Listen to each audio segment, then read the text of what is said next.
UN کہہ رہی ہے کہ 3 لاکھ افراد غزہ کے جو ہے وہ کھانے پینے سے محروم ہیں، پانی نہیں ہے، کھانا نہیں ہے، دوائی نہیں ہے۔ لہذا دنیا کو اس کے اوپر اپنا پریشر بڑھانا ہوگا۔ یہ بات یورپی ممالک بھی کر رہے ہیں اب، جو اسرائیل کے ساتھ کھڑے تھے، کہ اب ظلم و ستم کی انتہا ہو گئی ہے، اب اسرائیل کو یہ ظلم و ستم بند کرنا چاہیے۔ بار بار ہم آپ سے عرض کرتے ہیں کہ فلسطین میں جب بھی مسلمانوں کے اوپر اسرائیلی حملہ آور ہوئے تو ہمیشہ ان کو جو پناہ ملی، ان کے لیے جو دروازے کھولے گئے وہ چرچوں کے دروازے کھولے گئے، وہاں انہوں نے اپنی نمازیں ادا کی، وہاں انہوں نے اپنے روزے رکھے۔ اور اب بھی صورتحال ایسی ہے کہ پوری دنیا پکار رہی ہے کہ یہ جنگ کا سلسلہ ختم ہو اور امدادی سرگرمیاں وہاں شروع ہو۔ کل رات بھی کچھ امدادی قافلے جو ہیں وہ داخل ہوئے ہیں غزہ میں، مصر سے جو گئے ہیں، لیکن یہ بہت تھوڑا ہیں۔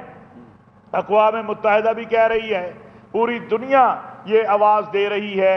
کل جو برطانیہ میں لاکھوں کا مظاہرہ ہوا، وہ مسلمان نہیں تھے سارے، ان میں حتیٰ کہ یہودی بھی ہیں، اور یہ جنگ جو ہے یہ انسانیت کے خلاف اب ہو گئی ہے، جس کے اندر 12,000 افراد اب تک شہید ہو چکے ہیں، اور اس میں 4,000 سے زیادہ بچے ہیں۔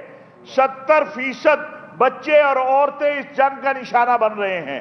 بیچارے ہسپتالوں میں پڑے ہوئے زخمی اور ہسپتالوں میں مریض جو ہیں وہ اس کا نشانہ بن رہے ہیں۔ لہذا پاکستان کے تمام مذاہب کے قائدین، آج یہ پاکستان کا ایک تاریخی چرچ ہے، ہماری مسیحی برادری کی عبادت گاہ ہے، یہاں سے آج ہم اپیل کر رہے ہیں۔ اس کی اہمیت اور نوعیت اس لیے مختلف ہے کہ صرف یہ مسلمانوں کا مطالبہ نہیں ہے، یہ انسانیت کا مطالبہ ہے، اور ہمارا ایک مطالبہ ہے کہ ہم امن چاہتے ہیں۔ ہم غزہ کے بچے کو دنیا سے کہتے ہیں کہ وہ غزہ کے بچے کو اپنا بچہ سمجھے، وہ غزہ کی بہن بیٹی کو اپنی بہن بیٹی سمجھے۔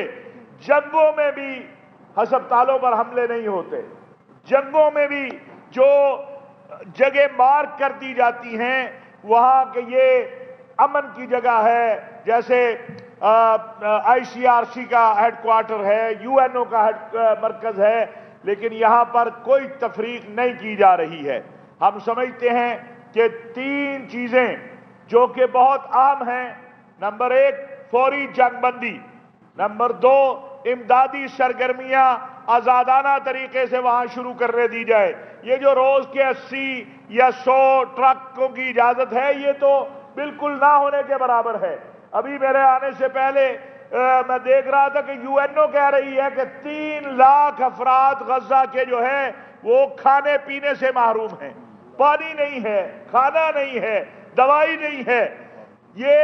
لہذا دنیا کو اس کے اوپر اپنا پریشر بڑھانا ہوگا، اور ایک اہم بات اس میں یہ ہے کہ ایک آزاد خود مختار فلسطینی ریاست کا قیام، جس کا دارالخلافہ القدس شریف ہو۔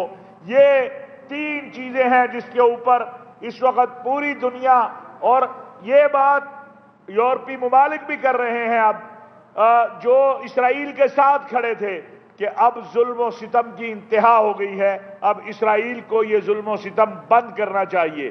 امریکہ اس معاملے میں اپنا کردار ادا کرے۔ OIC کے ممالک جو ہیں، جو اسلامی دنیا کے، ان کی جو کل امیر قطر کی بات ہوئی ہے امریکن پریزیڈنٹ سے بھی، اسی طرح یورپی یونین کا جو وزیر خارجہ ہیں، رات انہوں نے مطالبہ کیا ہے۔ تو جو سفارتی کوششیں ہیں وہ بھی تیز ہوئی ہیں OIC کے اجلاس کے بعد، اور جو امدادی سرگرمیاں ہیں، کل رات میں جو ہماری اطلاعات ہیں کہ غزہ میں امدادی جو قافلہ تھا، جو ساز و سامان لے کر وہ داخل ہوا ہے، اللہ کرے کہ اس کو صحیح سلامت وہاں پہنچنے دیا جائے۔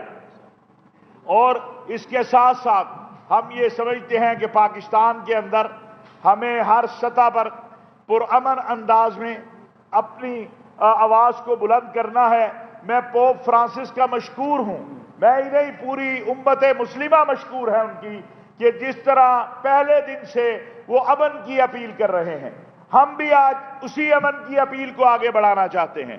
ہم یہ دیکھ رہے ہیں کہ اگر خدا نہ خواستہ یہ جنگ ختم نہیں ہوتی، یہ جنگ پھیلتی جا رہی ہے لبنان کی طرف، شام کی طرف، آگے سے اسلامی دنیا کے اندر جو ہے اس کا رد عمل جو ہے وہ آئے گا، اور اس کا نقصان انسانیت کا نقصان ہے.